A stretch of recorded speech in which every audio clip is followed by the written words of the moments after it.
for our weekly town hall, Smart Justice during COVID. My name is Sean Wilson, statewide organizer for the American Civil Liberties Union's campaign for Smart Justice.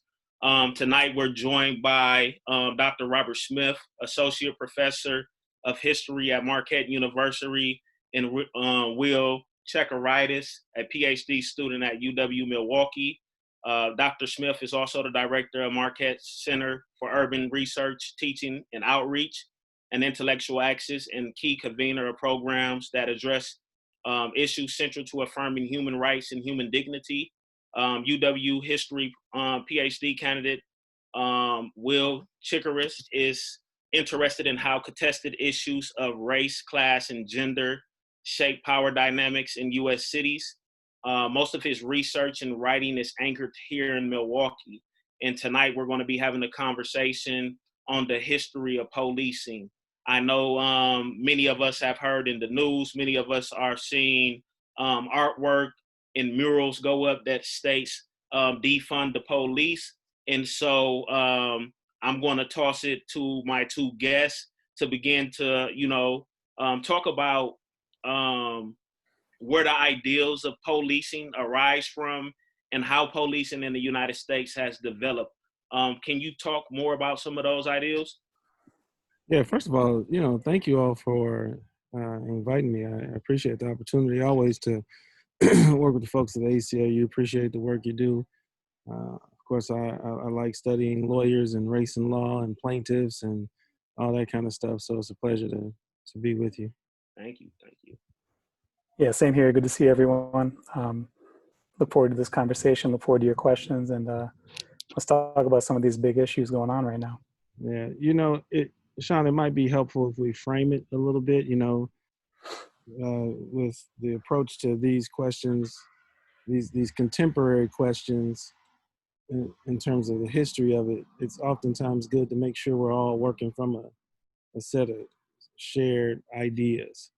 And we can then negotiate and talk about those ideas a little bit more. And his research is really great with that kind of stuff.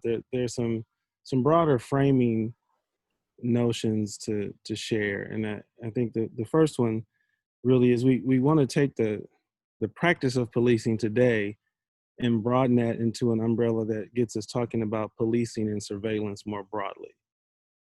And because it's really tough to separate the two.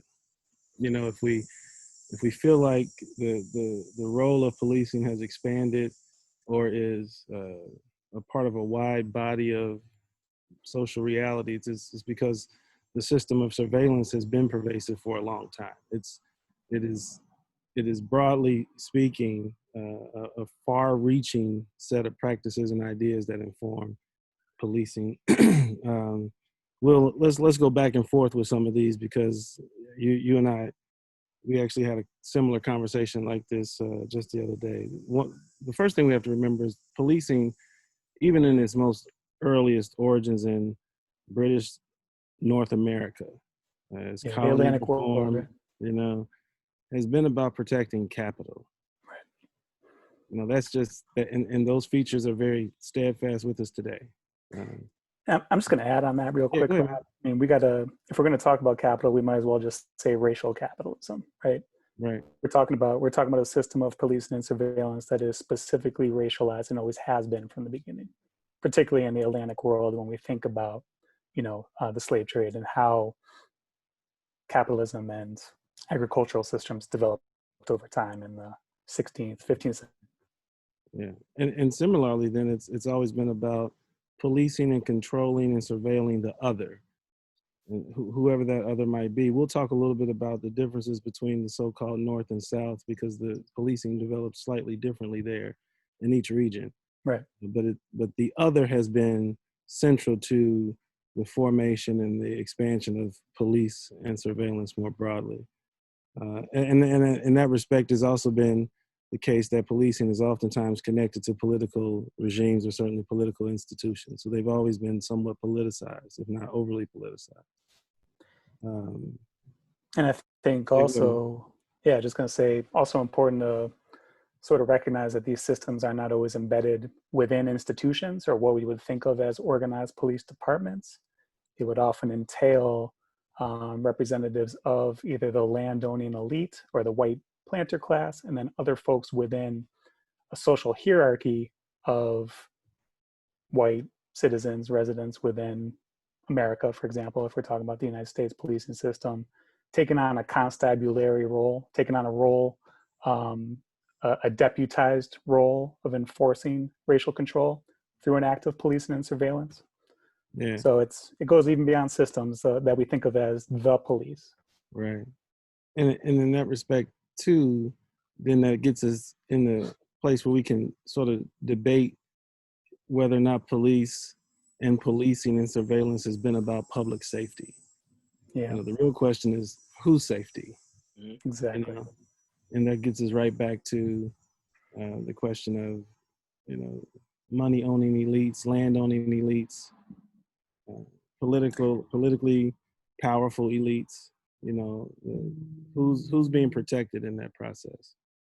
Which raises the question, I mean, from both back in this colonial era, this Atlantic world era that we're talking about, moving all the way forward to today, like, what is the point of policing? So, I mean, can policing be legitimate is a question that folks, including many activists in Milwaukee and elsewhere, have been asking for a very long time. Is it something that can be reformed and made to work for them? Or is it something that is part and parcel to a system of exploitation and exclusion that can never truly be made into a public service agency for the common good, as people would imagine? So let me hop in here. I hear a lot of narratives out there that attributes modern day policing to the slave patrols. And I also hear you speaking about, Atlantic policing over across the water. Does that policing predates the slave patrols?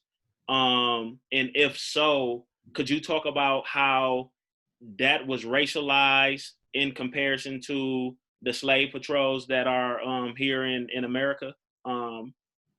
Yeah, let's make sure too, when we say policing, for those listening, just to make sure we're also talking about the broader system of surveillance and control. So that we don't only think about policing as cats in blue uniforms. Absolutely. It's easier, Sean, if we stay in British North America. Yeah. Because the different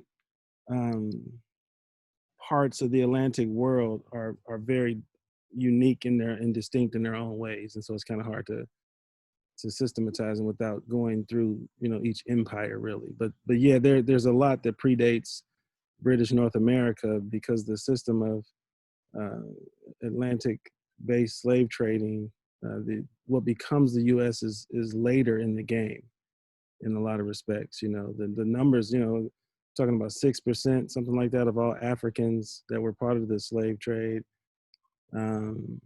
ended up in what becomes the U.S. So the U.S. is not a big player in the Atlantic world, and so it's tough to compare. But what I'd like to say, and then I'll turn it over to you to talk about the origination of policing in different regions. We have to remember that even if we locate some of the earliest police departments or police forces somewhere in the 18th and 19th century, there had been already a system of legal control that policed and surveilled Black bodies through the system of slavery here in British North America and what becomes the U.S. Long before there was a constitution, we can get to that too. Long before we are a republic of states, each colony develops its own system of slave codes. And those slave codes control mobility. And these are legal now, and we're talking with the ACLU, so it's important for us to say this. When something becomes legal, that gives it a veneer of legitimacy to it. That gives it a particular kind of almost a sanctity to it that suggests that the practices that extend from that legal system are just or fair, and so you have a system of human bondage that's codified before we can really get to a conversation about policing in the more professional sense. And we know that there are slave catchers and and whatnot, that's not nearly as organized or professionalized in the way that we mean by policing today. Slave codes control mobility. They control not only the limits to what a person who's the so-called owner can do, but it also is the fact that slave codes say and dictate very clearly how heinous the abuse can become. You know, Right. the most violent forms of control are recognized.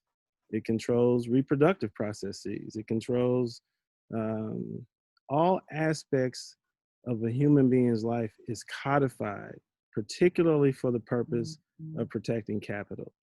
And then we get into a more somewhat modern set of interpretations of policing with that as the backdrop.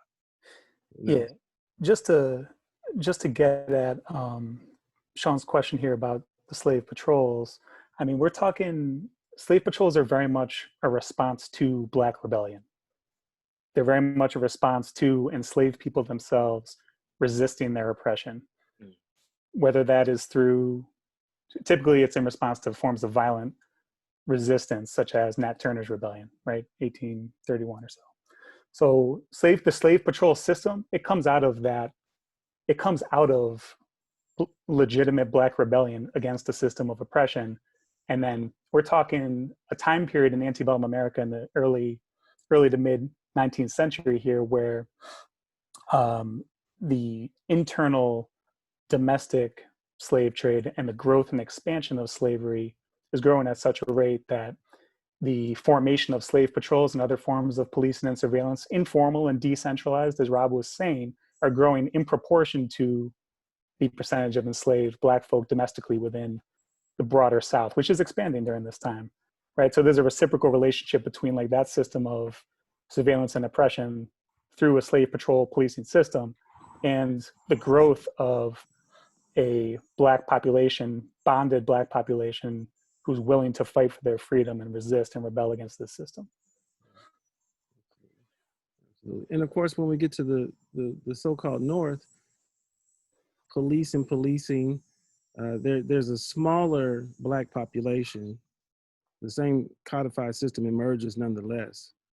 But there's also the presence of others that are part of the poor and working class, who then police are directed at controlling as well. You know, to again control capital in these 17th, 18th, 19th century. Capital is another person's labor. You know, in very real ways, it still is. And so, although the regions present slightly different launch points for policing, the overarching framing that we started with still applies. And so, even though there's no immediate significant Black population, the goal is still to control labor and to control the other, and to make sure that the limits of the law are set for those populations. And that's, you know, that's the complicated 19th century. That's, as Will mentioned, antebellum. That's pre-Civil War. Right. You know, and then, you know, that the post-Civil War era presents an even more complicated set of developments that highlight similar features. But then we start to see states more formally get into the managing of that system of control. And we can get into that because, you know, the moment of the moment of abolition in 1865 is central to these conversations too. Absolutely. Should we keep going on that? We can, yeah. Yeah, absolutely. Okay. Well, we know the limits of the 13th Amendment, right? And you know, now we're having as public and as rich and public of a dialogue about these very real constitutional injustices. The 13th Amendment, except as punishment for a crime, makes possible a system to emerge that is nothing short of slavery, but Southern states especially take on the role of being the masters of formerly enslaved people, such that the same system of slave codes is almost word for word in many cases the exact same laws that we call the Black codes. But then the question of the state then becomes responsible for managing, not only policing, managing and controlling, and then also benefiting extraordinarily from the process of convict leasing and whatnot. Will, you want to jump in a little bit? I would just say, just adding to that, yeah, emancipation changed the game in a lot of ways, and not just for policing, but in terms of our jailing and our prison systems, right? Before emancipation, our jails and our prisons were not the necessarily the disproportionately black sites of warehouse. There wasn't a need for that in the same way. You had a labor surplus that was on plantations being coerced, and it was being surveilled and worked in that fashion outside of the prison system. Post emancipation, you get into some new systems of penal control as well, such as the convict lease system and the debt peonage system and the sharecropping systems that established sort of a new terrain of racial control. So point being that we see this system evolving, and that's a thread that's going to tease through this entire history that we're sharing, is that the system consistently evolves around new opportunities of racial control in response to demands for freedom or the imposition of sort of democratic laws and other reforms that we might think about, including the Reconstruction Amendments and freedom and the Civil Rights Act. So I just want to Sean, let me say one more thing about that moment in 1865, because I want to get us into also the longstanding and residual impact of the Civil War, because we're dealing with it today. We're dealing with it with conversations around monuments. We're dealing with it around the overarching representation of the Confederacy. In 1865, after losing the Civil War, one fundamental question we always have to remember is, where did all the Confederate soldiers go? And they went back home. They went back home, and they saw Black people showing the audacity and the unmitigated gall to be free. They saw Black people owning land. They saw Black people beginning to create and further institutions that had survived through slavery and then were anchored immediately post 1865. You saw large numbers of people learning to read and write, which most white Southerners couldn't do either. They saw a world where people for over 200 years they had been taught were beneath them and potentially not even human, having the nerve to be free, and in many areas of the South performing well in terms of the sort of short-lived benefits and experiments with the racial democracy that Reconstruction provided. And these are former Confederate soldiers who in many cases then do what they had been doing for 4 years, which is continue to fight. And so the post-Reconstruction era from 1865 through, we can continue those decades out, was some of the most violent times in American history. And it was also this moment where in the era where African Americans are indeed marching towards citizenship, white violence becomes a staple in the controlling of Black people, particularly in efforts to control and push back political growth and expansion, economic growth, educational growth, as broad communities begin to do what free people do. And so it's really important in this moment that we not lose sight of the way the battles around the Civil War continue post-bellum, because we're still living with a lot of that today. Right. Yeah, especially when you think about that statue of Nathaniel Bedford Forrest coming down in Nashville, right? He was a Confederate war general who founds the Ku Klux Klan, right? So we just see the shift from, leading the Confederacy right into leading the most violent system of racial repression in the country in the 1860s, 1870s. And the slave patrollers also, right? It's not just it's not just violent forms of sort of coercing Black labor before emancipation, right? They're also disrupting Black folk trying to learn how to read, or trying to engage in church activity, or trying to sell wares and goods at market, right? They're infiltrating all aspects of Black life that might be deemed a part of free white life, and disrupting all of that. So it's even the mundane, it's even the everyday activities that are being coercively restrained and oftentimes violently contained. And that restraint is also codified in the post-emancipation era too. You know, the Black codes also control behavior to such a degree that if you are found wandering the roads of the South, you could be arrested or fined, and then at some point you move into this labor contract to change your circumstances, or somebody pays off that fine for you. And, you know, Black people are wandering the roads to find family, to create other opportunities, and so all the basic practices that human beings do when they are expressing that freedom and that liberty become codified and controlled by a penal system. And so upon emancipation, the structures that we have become more familiar with take on, in many ways, even harsher forms.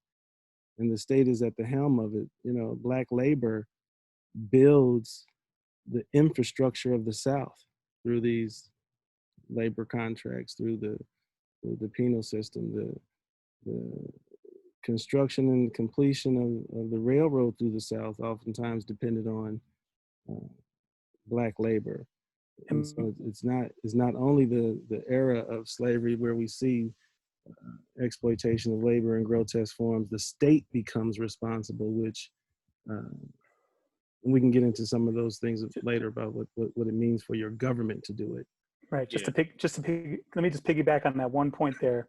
The important thing, though, also with Rob's comment there, is that Black labor no longer has the same value in the terms of when you have an enslaved human being, you want to maintain that person's lifespan. You want to keep that person alive because there's value in them as a person. When we move to the convict, there's economic value. When we move to the convict lease and the debt peonage system, we're seeing incarcerated folks only living on average maybe 10 years. So there's a disposability to Black life in that post-emancipation era that really differentiates the two systems of racial control. Yeah.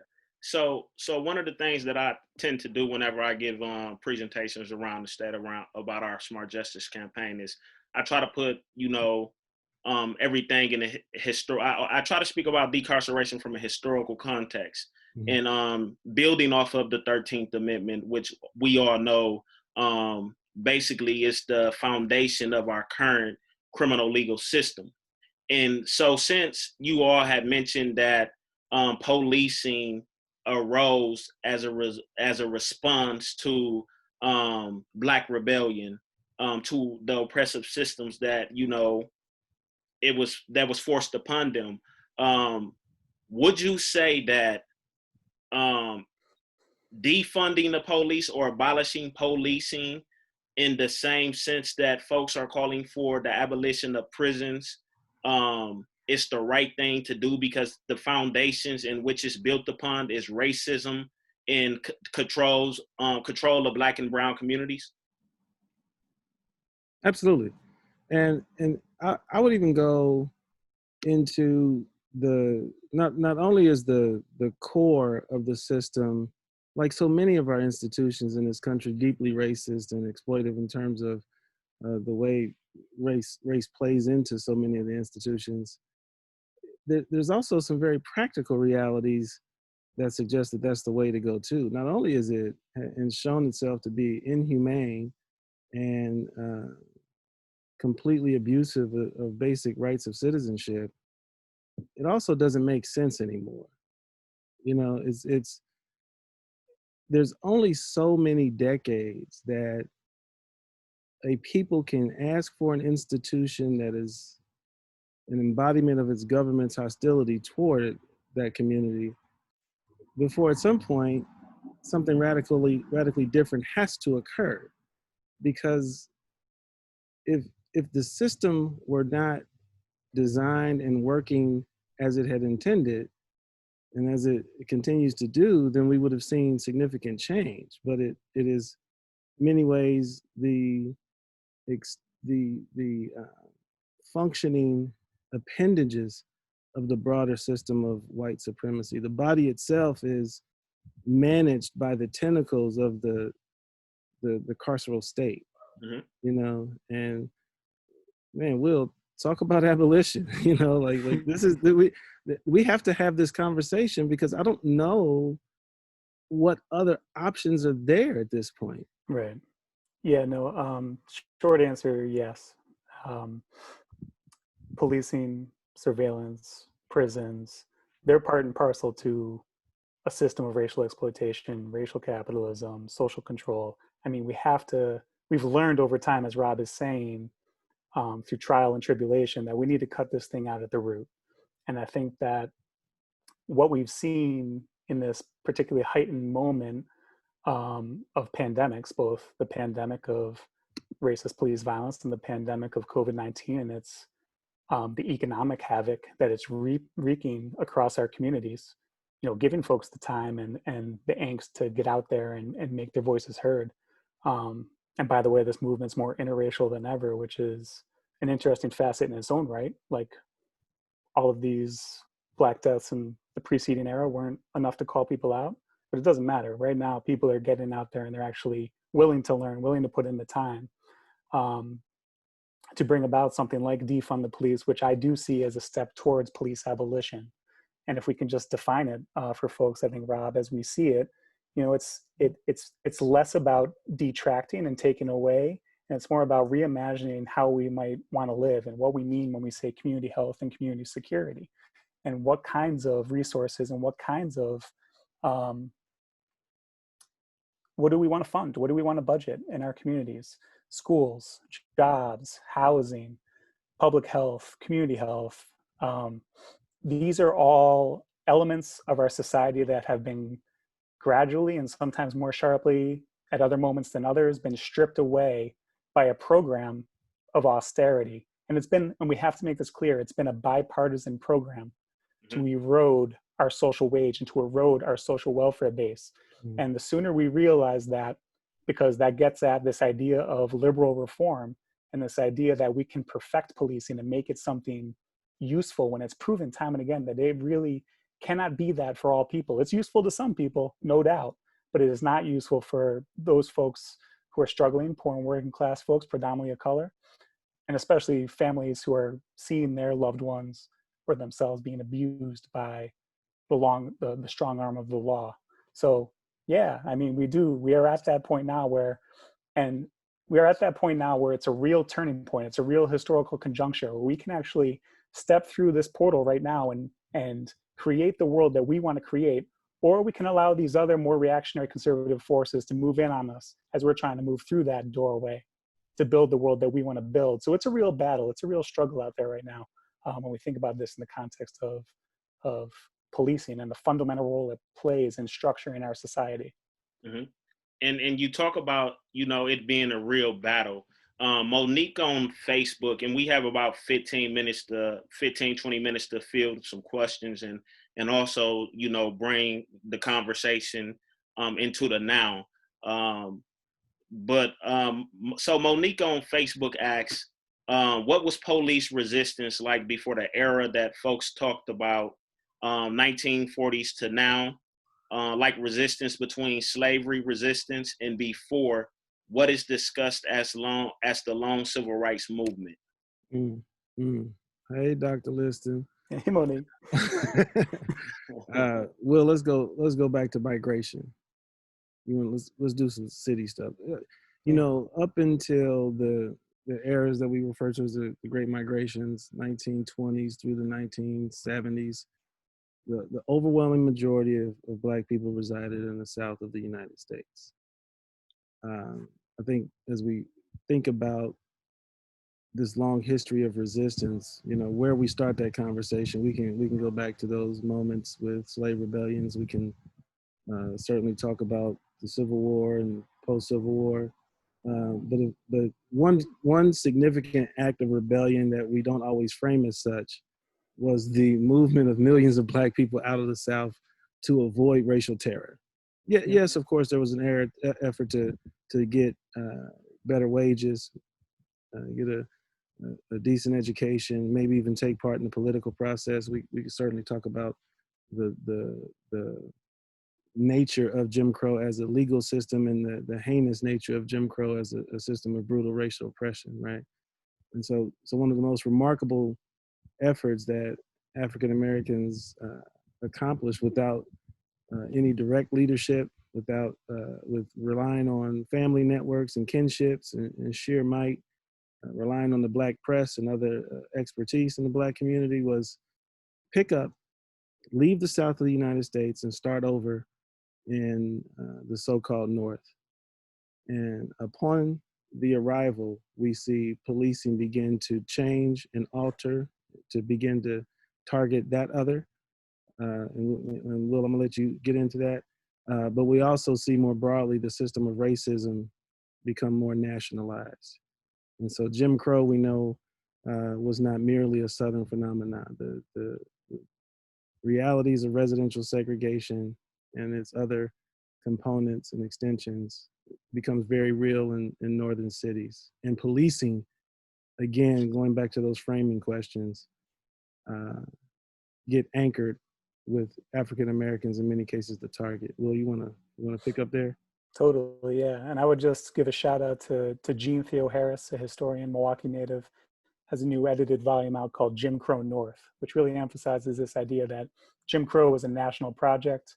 Cities like Milwaukee, Chicago, Detroit, Cleveland, elsewhere in New York, of course, they're a part of this management of race and class in very much the same way. And it mirrors and it reflects that migration of Black folk from South to North, from the lower Midwest to northern cities. But I'm going to root this in Milwaukee a little bit, because that's what I write about. So the Milwaukee Police Department is actually founded in 1855. And for about its first 5 decades in operation, 6 decades or so, it's very much, it's not a professionalized force in the sense that we think of them today. It was directly connected to the political parties, directly connected to the machines, and they served a patronage function. They collected money, they served the parties. That changes in the 1880s when we get this law that's passed at the state level that establishes police power in the city of Milwaukee. And it also establishes, which I'm sure folks watching are familiar with, the Fire and Police Commission, the Milwaukee Fire and Police Commission in 1885. And it's an important law. It's one of the first civil service laws in the country. And it sets up this civil service system for police hiring and police firing and supposedly police accountability. Now that doesn't really happen for most poor and working class folks of color many decades into the future, that we actually have a system of accountability through the Fire and Police Commission. But it's there in the law. It's something to point to and to reform and make better. It also establishes a police chief who has enormous, enormous power, power beyond the purview of City Hall and beyond the purview of the Fire and Police Commission, because they can only fire this police chief for cause, for just cause. So it's really arbitrary system of removing the police chief. And we end up seeing police chiefs serve for very long periods of time, decades even. I think the first police chief in Milwaukee who benefited from this law was John Jansen, served for maybe 3 decades. Getting it back to your original question, your original point, and what Rob's talking about is the police department's mostly in the business of responding to labor unrest, responding to strikers, responding to European so-called white workers. Folks are becoming white in this period also, right? The Irish are becoming white, the Italians are becoming white, Slavs, Czechs. So race is this really like sort of fluid concept that is enshrined and embedded in whiteness as the ideal, but not all the folks we would consider white and in this time were necessarily considered white at the turn of the 20th century. So it pivots to race really when that migration period begins to expand in a great way. And that's in the 1940s, but folks who migrated to Milwaukee in the first migration era, numbering upwards of up to 10,000 people. So like between I'd say Milwaukee's Black population from like 1900 to 1940 never tops 10,000 people. So it's relatively small, but it grows exponentially in the 1940s and onward, especially in those post-war decades. And that's when you have a collision of fearful, racist white residents who have ideas about Black life and about Black criminality and about what it means to be a Black person, because they've done their homework and they've watched they've watched their D.W. Griffith movies, and they've read their racist tracts, and they've paid attention to social science, which says that Black people commit more crimes than white people, and it's driven by statistics. So they're steeped in that racism, and they act out in fear, and they resist, sometimes violently, and they often and always have the assistance of the police. So what happens is that system of class exploitation, it pivots a bit, and race becomes almost hardened and tied to class. So it's poor and working class Black folk, and increasingly Puerto Ricans and Mexican folk coming up in the 60s and 70s who are bearing the brunt of these systems of racial control. And they often play out in, around public drinking or around gambling or around prostitution. We need to talk about Black women as being particularly vulnerable to the abuses of the police and this entire system. And that goes back through the entire story. Because gendered racial violence is very much a part of this equation, and it's constitutive to the police violence that we see playing out and connecting to race in this era. So we should probably dig in a little bit more on the scientific racism because it's more instructive today than ever, because now we use technology in a way that is very much like the practices that were informed during the era of scientific racism. I don't know that we've ever fully got out of the era of scientific racism, now that I say that. Right. But particularly 20s, 30s era of progressive reform, sort of on the edges of progressive reform. There's been some really great works on that. Will's been doing his dissertation, so he can drop all the scholarship right now. So just get ready. He's coming. I'll try not to. But scientists social scientists in particular, have been very instrumental in creating a narrative about criminality. And also, social scientists and reformers have been problematic in helping to actually create a fair and just system. And so science, along with the severe limits to reform, are really critical in why we have to have a much more fervent stance about policing and prisons today. They've been very central in helping to inform the body of that beast in some very important ways. And so now we have an era where we're using digital technology in much the same way. And maybe not exactly digital technology, but we can talk about the algorithms that are used to determine who is more prone to criminality or who should receive some sort of sentencing and punishment. And that is a holdover of this notion that science, or that which we might attribute has the values or the components of scientific inquiry, would surely not create an unfair system. And so we're still in many ways beholden to a body of quote unquote science that is deeply flawed and racist in its evolution and its production, and then ultimately its application. And as folks who have taken part in so many struggles with you all at the ACLU, the work that you do, I know you battle these kinds of absurdities, but then I imagine one of the toughest things to battle is when you have to compete with people's ideas about what is truth and what is scientific and what is those things that you can't argue with.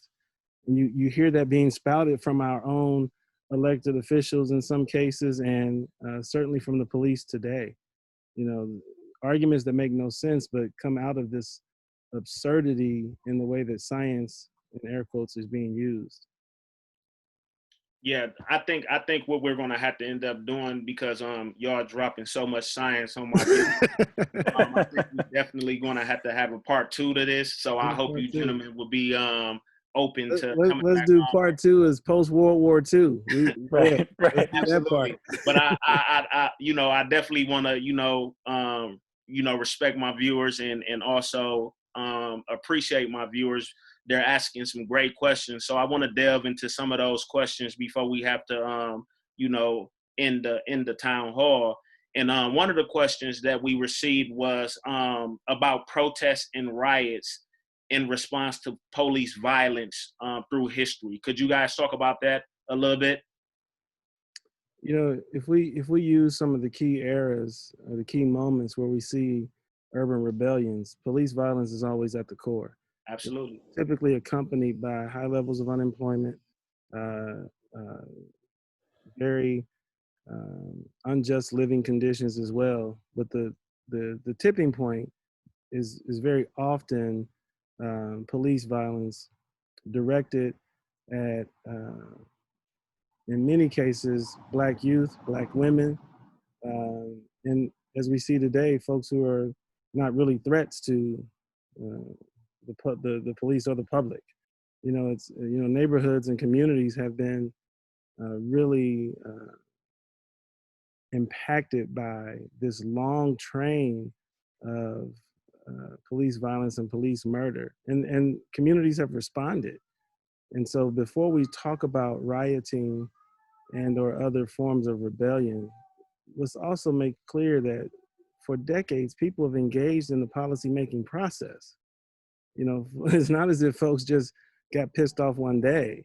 It's been a long standing set of practices and a long standing set of frustrations by the immovable system that policing comes to represent now.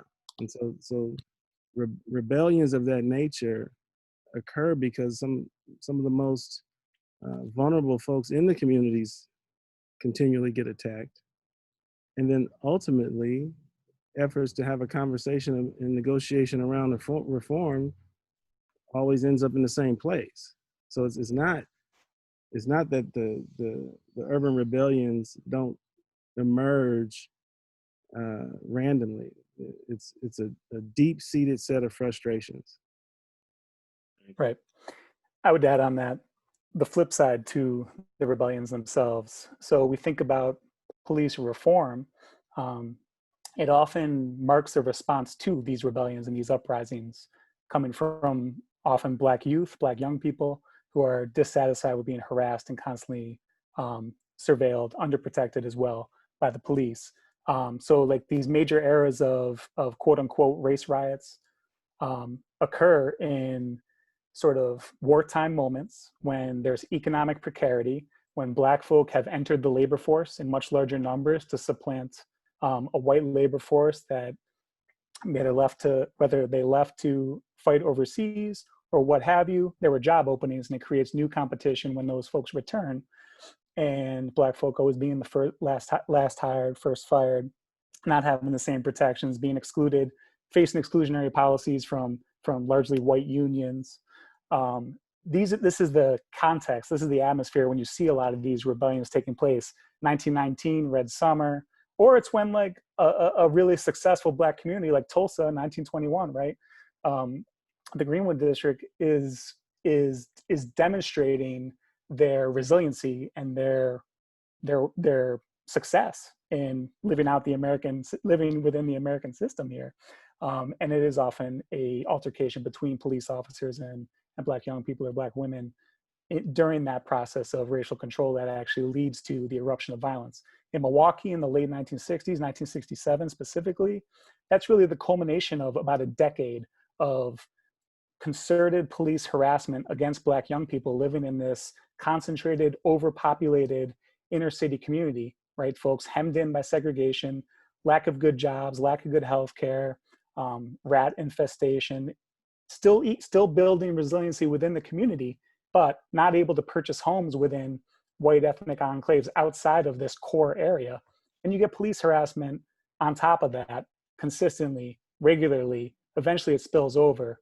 We were talking about that crime data and that science. Well, all of the crime reporting is informed by this over policing of this poor Black neighborhood. and it's feeding the science, it's feeding the rationales for criminality. And what you get out of that are reforms designed to temper Black dissent, Black politics. The reforms themselves are designed to temper that the potential for another uprising. They're not about safety and security. They're about ensuring a docile population that's not going to disrupt the racial capitalist system, the economic system again. So we see that again in 2016, right? It's the same issues in Sherman Park when we think about how police harassment plays out, what the context is of the time, being a Black Lives Matter moment, not having the justice that groups like the Coalition for Justice are demanding being met, and you have another police shooting, right? And it's complicated because that's a Black officer, but that might be for the next discussion. But Absolutely. yeah, It's not that complicated though. I mean, the system is going to breed. I mean, that's but that's a reform. That's a result of reform. it's a result of reform, but it's also the way that the broader system has taught so many of us about the notion or the idea that Black bodies were expendable to that degree, certainly at the hands of law enforcement. Right. You know, but this, you know, it also, we need to back up just a little bit too, because part and parcel to the system of slave codes was this very clear option that any white person could destroy a Black body. And so that legacy we see play out all the time, but that also shows us that as part of this system of policing, anybody can then absorb these notions around Black inferiority or certainly Black humanity to a point that they feel comfortable destroying a Black body. Mm-hmm. I mean, I'm not arguing, I'm not disagreeing with Will. I don't think an individual can be shaped in that system. Yeah. So we're definitely getting a lot of appreciation on Facebook for the ideal that police. Let me real quick. I'm glad you all brought up the predictive crime techniques, facial recognition, right on database, falsify, high crime neighborhoods. Yeah, the way that the data science is used to confirm criminality gets us back into the question around scientific racism. More of the same. Okay. Yeah, so we definitely you all are definitely getting a lot of appreciation for connecting, and not only that, but just the idea that policing and systems of penal control evolved after and in response to the emancipation of Black people here in this country. So I definitely appreciate you both for making that connection. But we have time for probably about 2 more questions. And we're getting a question from some guy on Facebook named Emilio. What's up, Emilio? He didn't Zoom. Some guy named Emilio. I don't know who this character is, but what's up, E? But he asked the question of what immediate steps can we take to restructure our society to defund and diminish our reliance on and financing of police. And I think this is the question that most Americans have in communities all over this country. So if you both can talk about that, that would be great. You want to go, Willie T? I mean, I would just, the first thing that comes to mind is keep up the pressure. We got to keep up the pressure in the streets. We got to keep up the pressure on our elected officials. We need to support organizations like the African American Roundtable, who are framing this issue of a 75% budgetary cut. We need to show up at the Fire and Police Commission meetings that are, you know, where we actually have a Fire and Police Commission now that is sort of sanctioning the chief and providing a list of orders that they need to meet in order to keep their job. So keep up the pressure is the first thing that comes to mind for me. Support organizations doing this work on the ground. Fund all those Venmo payments. We need to support cash bail. The folks who are getting arrested on the streets right now need our love and support.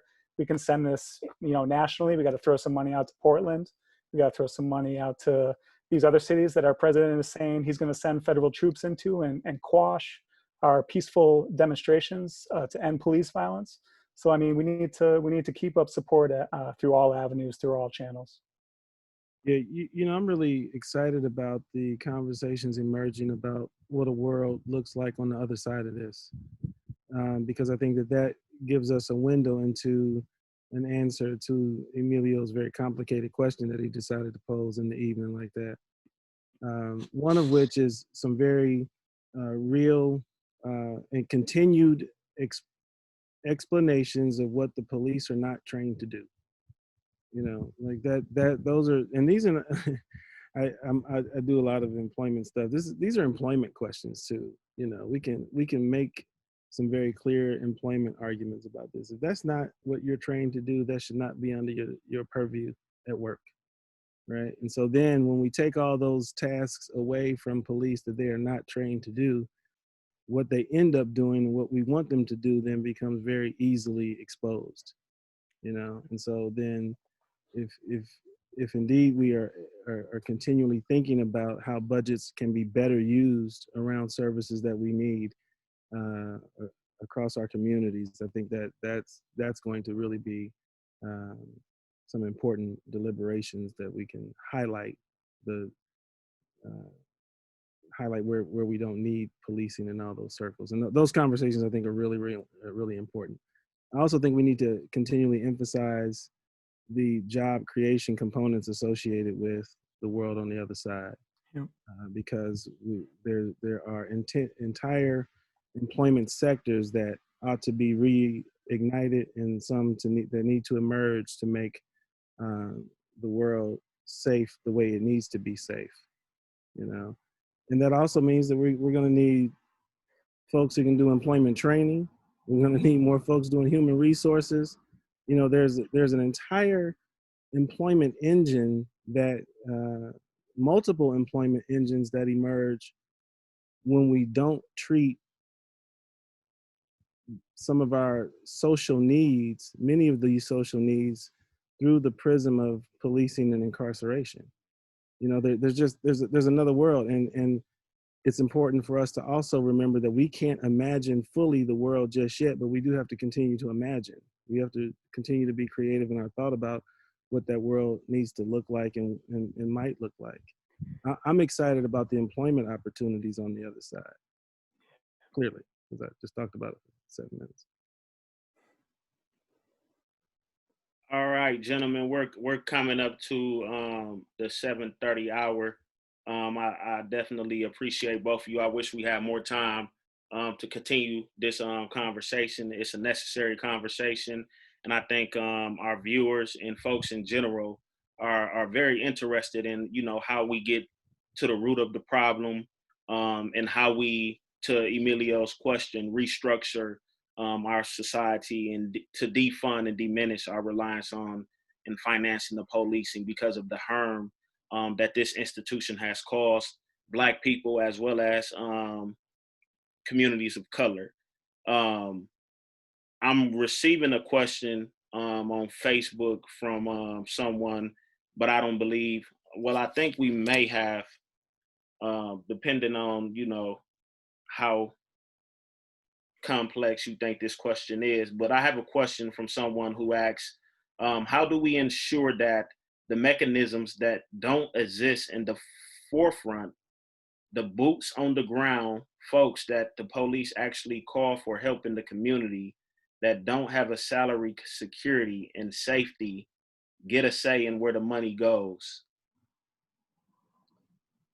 Well, I feel like there are any number of community-based organizations that are working to ensure that voices get heard, not only in the process of change, but then also in future conversations. If I hear the question correctly, um, I don't have any I don't have any concern at all about the folks in Milwaukee making sure that community voices are going to be heard at the community level. If there is one thing that I feel like every person that I have interacted with in any number of capacities have done, is to do their absolute best to get community voices and community expertise into any number of very important public conversations.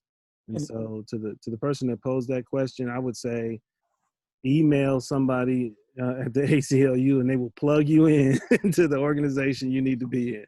Liberate MKE. Yeah, That's and right. yeah, liberate MKE. Rob, I would add on that. There's a historical example folks should pay attention to and look at, and that's how we funded anti-poverty programs in the mid 1960s. That's right. Right, a part of the Great Society of Lyndon Johnson's Great Society was actually kind of radical in the sense that we funded community organizations on the ground doing the work to address poverty and structural racism.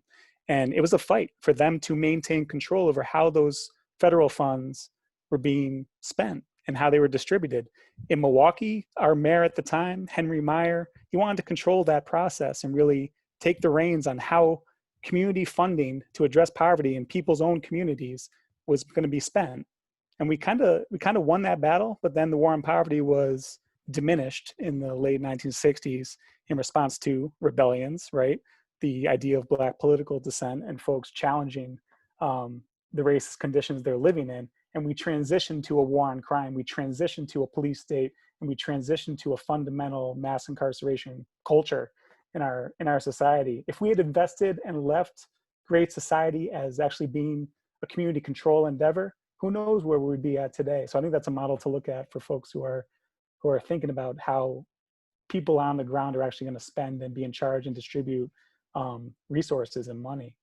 And you know, it's important for us to just highlight, and I know many of the folks who are with us know this already, you know, policing was not the better alternative, and there were many other alternatives. Absolutely. It was a political choice. Rob, and I think Will be able to answer this as well, and this will be the final question. This is from Sheena on Facebook, who asks, is there a role for the area universities in helping to meet these needs? Absolutely. You know, universities have a lot of roles to play, and they have a lot of responsibility to uphold. And as you all know, I'm a member of a university, and that is something that I'll say loudly over and over. As universities, we have to play a productive part in the communities in which we sit for all kinds of reasons. But one primarily is because that's what we say we're about. You know, just about every university I've worked at has in their mission or vision statement something about producing future leaders, something about supportive of democracy, something about impacting the local community. And so that's what we say we are about. So we have to own up to that.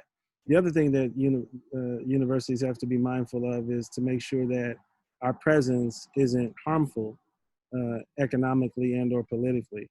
And you know, universities can sometimes be some of the worst gentrifiers in areas. You know, universities can have been notoriously culpable in the process of urban renewal and benefiting from those practices significantly. And you know, we have a responsibility to make sure that when we're engaging in the community-based level, that we're doing so with community experts at the helm, certainly in collaboration whenever possible, because you know, we have to not engage these topics as if we are the only experts. We're not. We get our expertise from the folks in the community. Yeah, I can't say it much better than Rob, because he's actually involved in a lot of these kinds of discussions at an upper level in the university system. But I'm a precarious graduate worker. If we're talking about this in the context of policing and what is going on right now with this crisis, we can organize a protest on our own campuses and request that they abolish their university police departments. We can have a conversation around the behavior that our universities are modeling, because if we want a society, a world that lives free of policing, surveillance, and prisons, where better to start and where better to turn than these university ecosystems that we spend so much of our life and times in and learn in. We expect them to model the behavior, and they expect them to model the vision of the world that we want to see in our own lives and in our own communities. So sure, I'm just going to say abolish university police. You know, a very practical level, you know, our university police forces could stop hiring people who've been fired or removed from other police. That's the first step. Yeah. Yeah. Why would do that? So, and to that point, I remember you said something in a meeting a few weeks back, Rob, where you said that the background checks need to be a little bit more intense Oh, come on, right. for law Right. enforcement, Right. because they've been fired for, misconduct, and they come to another department and they perpetuate that misconduct. Yeah. So you're absolutely right with that. Thank both of you. I thank both of you gentlemen for joining us tonight. Good time. Please believe that I will be in contact with both of you to come back on and Post bless World our War II. huh? Post World War II. Let's do Yeah, it again. definitely post World War II, and bless our viewers with some of this science that you all have spoken tonight. I appreciate both of you. Thank you to our viewers for joining us every Wednesday at 6:30. Our Smart Justice during COVID. Join us next week for a training on how to engage local elected officials and candidates for office. As folks know, we are in an election cycle with statewide elections happening leading up to November presidential election or primaries, state primaries, and next month. So join us next week for that training. Also, a few weeks ago, the ACLU and Prison Policy Initiative produced a report card called Decarcerate During COVID, where Wisconsin received a F+. F+ is not a grade, but that just lets you know how terrible we did. And that is concerning. It should be concerning to every citizen here in the state of Wisconsin. And I encourage you to email and call the governor and ask him to do better. In addition to that, the ACLU of Wisconsin, along with all voting is local, we released the ballots for all toolkit. The toolkit offers voting advocate strategies for urging county officials to adopt policies so every eligible voter in jail can vote. It includes concrete recommendations how to engage county sheriffs, the media, and advocates to help remedy the shortfalls identified in the initial report. Among the tools is a policy checklist, a sample letter to the editor, and strategic guidance for how people can support voter registration in jails. You can get the toolkit here. My colleague Molly Collins is going to drop it in the Zoom chat as well as in the Facebook chat. And also she's going to drop the link for the National ACLU report card in the Facebook and Zoom chat again. Thank you all for joining us. I appreciate you. We appreciate you.